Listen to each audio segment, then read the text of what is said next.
कुंभमेळा का भरतो, त्यामागे असलेली पुरातनातील गोष्ट काय? महर्षी दुर्वासांनी समस्त देवांना शाप दिल्याने स्वर्ग श्रीहीन झाला होता. श्री या शब्दात 27 प्रकारच्या ऐश्वर्यांचा समावेश आहे. स्वर्गातील हे ऐश्वर्य लोप पावल्याने देव हताश झाले होते. श्री विष्णूंना ते शरण गेले. श्री विष्णूंनी समुद्र मंथन करण्याचा सल्ला दिला. तेथे अमृत निर्माण होईल आणि त्याचे प्राशन करून देव अमर होतील असे सांगितले. देवांनी राक्षसाचा राजा बळी याला समुद्र मंथनामध्ये सहभागी होण्यासाठी आमंत्रित केले.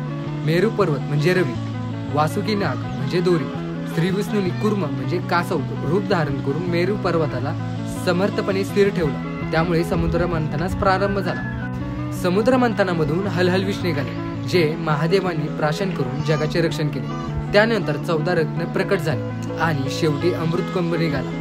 या अमृतकुंभासाठी देव आणि दानवांमध्ये प्रचंड संघर्ष झाला. श्री विष्णूंनी गरुडाला तो कुंभ घेऊन जाण्याची जबाबदारी दिली. गरुड कुंभ घेऊन जात असताना 4 अमृताचे थेंब पृथ्वीवरती सांडले.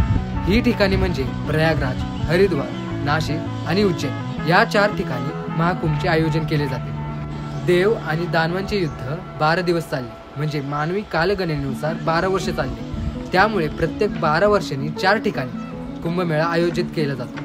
कुंभमेळ्याचा क्रम असा: प्रथम प्रयागराज, 2 वर्षांनी नाशिक, 1 वर्षांनी उज्जैन आणि दर 5 वर्षांनी हरिद्वार येथे आयोजित केला जातो. 144 वर्षांनंतर होणारा महाकुंभ अत्यंत विशेष मानला जातो आणि तो फक्त प्रयागराज येथेच साजरा केला जातो. दर 12 कुंभानंतर हा महाकुंभांचा योग जुळतो. सनातन धर्म आणि संस्कृतीचा सखोल परिपूर्णता सिद्ध करणारी घटना म्हणजे कुंभमेळा.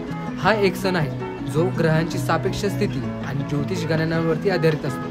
सूर्य, चंद्र आणि बृहस्पती यांची पृथ्वी सापेक्ष एकत्र स्थिती लक्षात घेऊन कुंभमेळ्याचे आयोजन होते. हे शास्त्रशुद्ध गणित हजारो वर्षांपासून, हजारो दशकांपासून अव्याहतपणे चालले आहे. कुंभमेळा म्हणजे सनातन धर्माची व्यापकता आणि वैज्ञानिक दृष्टिकोन सिद्ध करणारा महोत्सव आहे. चला या प्राचीन परंपरेच्या महोत्सवाचा गौरव करूया.